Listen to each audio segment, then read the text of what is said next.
Oregon wins 26-14 with a lot of field goals and a big play that really sealed things when it looked like maybe Washington could steal momentum late. Shout out to Dante Moore for that amazing throw, and Malik Benson for his underrated speed and breaking tackles. It's phenomenal seeing his journey from Alabama to Florida State and then to Oregon. And I honestly thought that him going to Oregon meant that their depth situation was dire. And I think there was some truth to that. But they've developed him into a legitimate wide receiver that can make big plays and that is fast and gadgety and has good hands. And look, I think he's an all-conference wide receiver in the Big Ten. He stepped up when needed. Oregon covered the 6.5 spread. They move on to 11-1 for 3 years in a row now. Dan Lanning and Oregon have had 11 plus win seasons, 12 wins in 23, 13 wins last year, at least 11 wins this year with likely a 12th on the way, as I think whoever they host in the first round out of all the likely candidates they'll beat. Washington finishes 8-4. And look, I think that the Huskies had a pretty successful season, winning 8 games when last year they only won 6. Shout out to Jedd Fisch for hiring Ryan Walters, for improving the defense, for an offense that was so much more productive and dynamic than it was last year, despite having injuries at running back, on the offensive line, at wide receiver. This was just a matchup game where everything that Washington could do, Oregon could do, and usually better. The one shocking thing here is that Washington was able to really stop Oregon's rushing attack.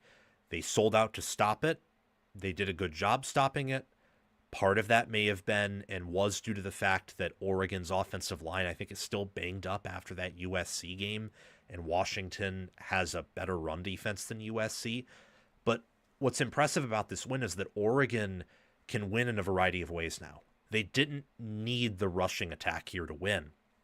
They just averaged 10 yards per pass attempt for 286 yards on way to a 400 total yard game, a 26-point game, a game where they were +2 in the turnover margin, and they converted 2 out of their 3 fourth downs, and they had 4 sacks.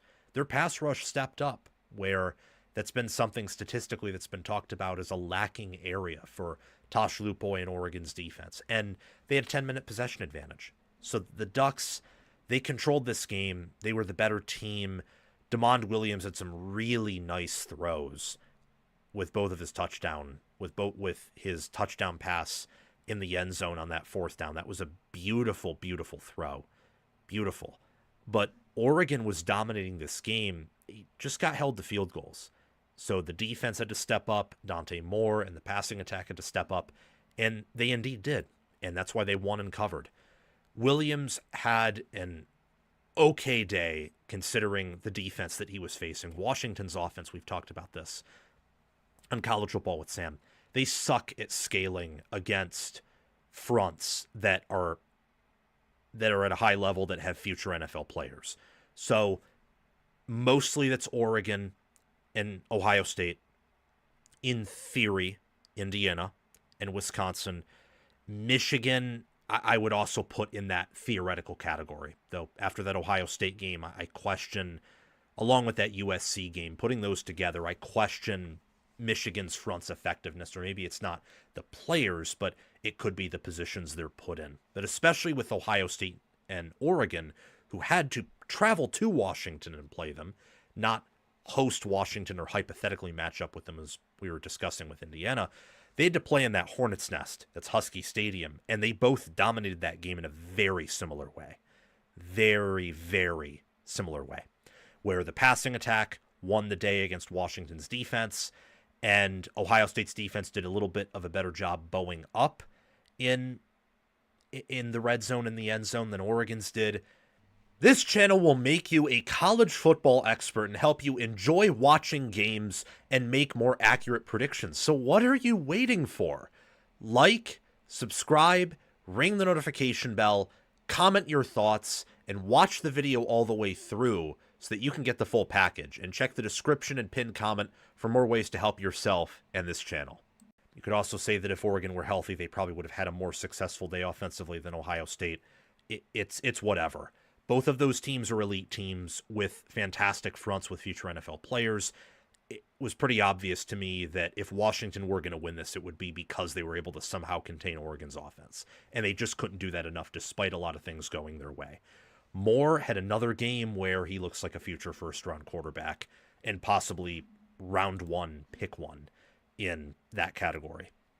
For Washington's season, really quickly, this was not a failure. In no way, shape, or form was this season a failure. You're insane if you think that. Now, was the Wisconsin win disappointing, or the Wisconsin loss disappointing? Yeah, that was disgusting. Was the lack of competitiveness against Ohio State and Oregon from an overall sense? Because at times it looked like maybe Washington could steal momentum or was live in that game, but they were never sustained for more than maybe a few minutes of real life and a few seconds of game time. Yes.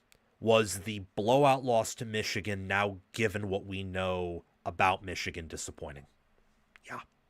But last year, Washington was 6-6, a few plays away from maybe being 7-5, 8-4, but also a few plays away from being 4-8.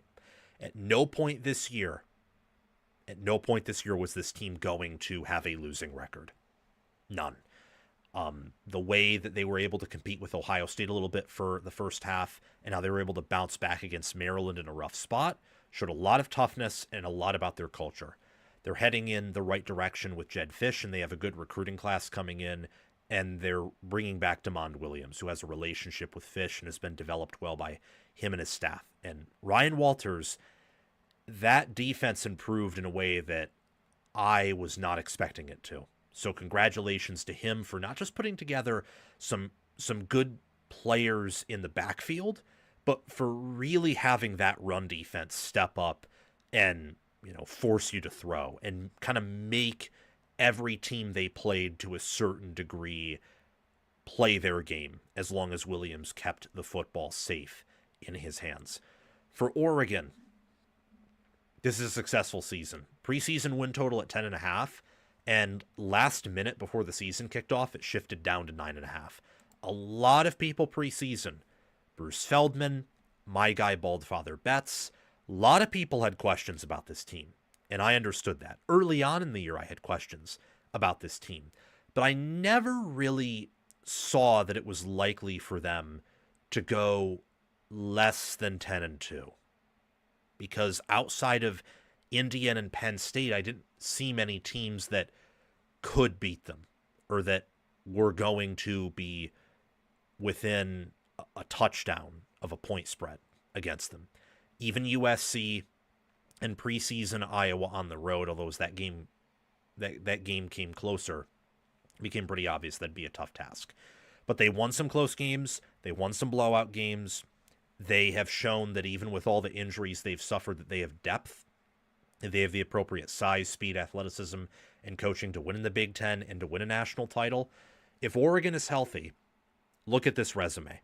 You lose to Indiana, who could be the number one team in the country, at worst in power ratings right now is top 4. They beat a Penn State team that was top 10 then, and then ended their season, and they mentally crumbled. They were able to survive Iowa on the road. They were able to handily beat USC and be in control of that team despite all the self-inflicted wounds. And they won on the road against a tough rival in Washington with a lot of adversity and with things that didn't go their way. Like Oregon wants to get those explosive runs. They want to be able to grind you in the meat grinder, and they weren't able to, and they still came away with a double-digit point win. So that's impressive to me. And this is one of the few teams, along with, I would say, you got Oregon, and then the other teams are Ohio State, Indiana, Georgia, Notre Dame, and Texas Tech, that I'm really scared of right now. And maybe we'll say the same thing.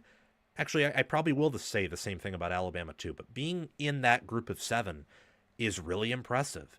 And some of those teams, have lower floors, possibly, than this Oregon team. And if this Oregon team is healthy, maybe we'll look at the end of the year and say, yeah, this team has one of the highest ceilings in college football, And that's why they won the national title. There's a world where this team wins it all. But they have a lot of work to do. They got to get healthy. Thankfully, they get a week of rest this week, and they finished off the year with a win over their rival. Thank you for watching. It's my mission on College Football with Sam to make you the most informed, knowledgeable, and entertained fan as possible. We aren't perfect, but we hit the nail on the head more often than we hit our thumb with the hammer. Make sure to like, subscribe, ring the notification bell, comment, and if you're here, you've probably already watched the whole video. So thank you for doing those things.